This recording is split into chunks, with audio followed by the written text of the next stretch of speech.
Hey everybody, it's Master Gallengeist here, bringing you my review of the latest episode of Agents of S.H.I.E.L.D. Paradise Lost. So, this was a pretty good episode. I really liked it. It had interesting plot points that we needed to know, as well as a nice escalation of the current story arc throughout the season. So, it began with a flashback to 1970s, showing us Gideon and his brother Nathaniel, and it's showing kind of how Hydra kind of works and how even though there's like it's a one organization, the heads just like to fight just as much as anything. So you could be fighting, you could see Hydra fighting each other on certain things if you're not careful.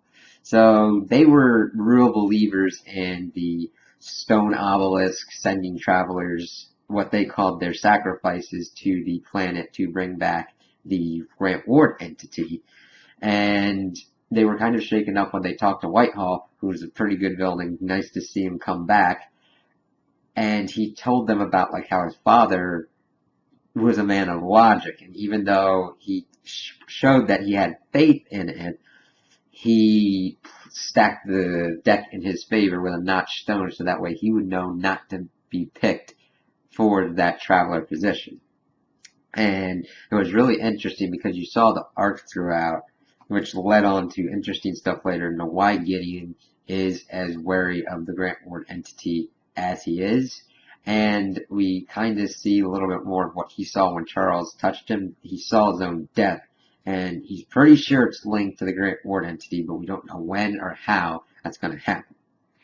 And in the present day, we've got Hydra making moves on things, but it's mainly Grant Ward entity sending out the Inhuman Guerra to do his own bidding. And they hit like this agrochemical plant first and start like taking stuff out, taking a lot of information from servers and everything.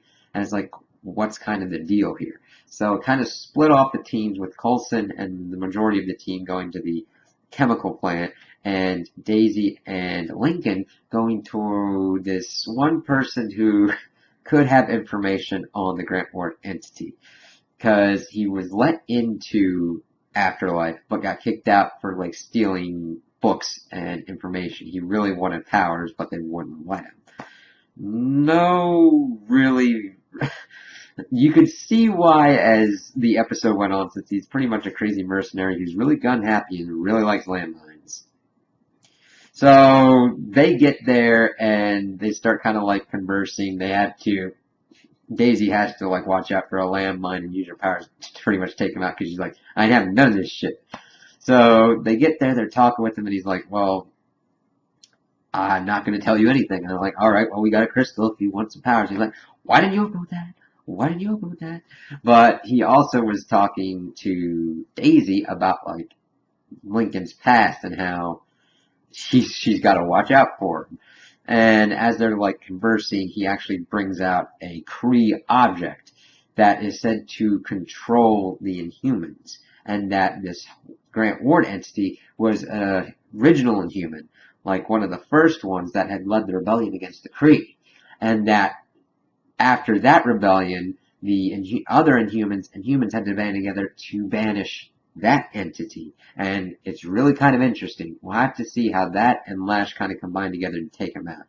Granted, it's kind of similar to the Apple of Eden from Assassin's Creed, and that's kind of interesting, but we'll have to see how they use it. I doubt it's going to be as simple as like, you have to be an Inhuman to use it. It's pretty much a given, but it's going to be interesting to see how it's used. And I'm really excited to see how they might use that and Lash together to fight this entity, because this is going to be hard to fight. I mean, he's eating people with pretty much a flick of his wrist. So, as that's going on, and we see Gideon talking with his daughter, and he's like afraid, and she's like telling him to man up. It's like, his death that he's seen is pretty bad. So then we get the payoff that Gideon had pretty much sacrificed his brother in the past to go, and that the Grant Ward entity has those memories and remembers it, remembers the feelings and everything, and that's pretty much why he's been using Gideon. He's like, I only need one mallet, and then of course kills Gideon's daughter. And I'm like, I knew that was gonna happen. Sorry, but it was also kind of a cool way that he did it. It was kind of cool how he revealed himself to like the inner circle of Hydra. It's going to be interesting to see like if we ever see, well, we probably will, but I think it's going to be used sparingly, his true form, because I think he's got to lose a certain amount of control for that to happen. So, as that's going on, as the away team at the chemical plant is doing their thing, Yarrow gets captured with a great fight scene with May. She really let him have it at this one. It was pretty damn cool. But then they get him, capture him, and they're on their way to another part of Hydra to kind of figure out what's going on. And he gets out and pretty much takes a plane and gets everybody captured. So that kind of sucked, but it was also pretty cool to kind of see where this is going. It's not like characters acting stupid. The dude is special forces and knows how to use his human powers. It's really interesting to see where it's going to go and where it's going to lead, so we'll have to see. And I kind of like that Coulson was kind of showing that this is kind of what he gets for acting out in how he killed Ward. He did it for revenge and pleasure more than it being just because it allowed the entity to escape to our world.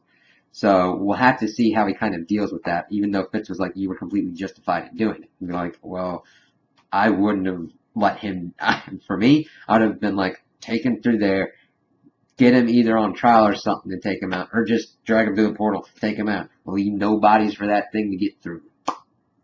That's just me.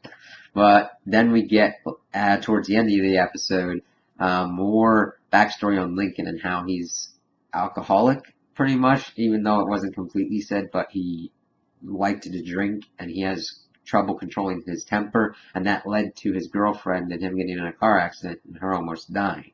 So it kind of humanizes Lincoln at the point that, like, okay, we understand the anger and everything.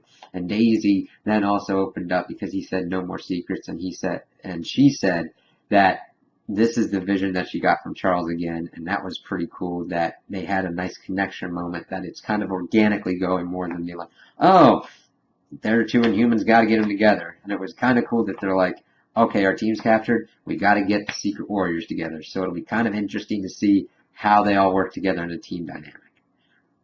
So those are my opinions on the episode. Tell me what you think in the comments below. If you liked it, if you didn't like it, if you agree with me, if you disagree with me. Also, like and subscribe, and I hope you have a good day.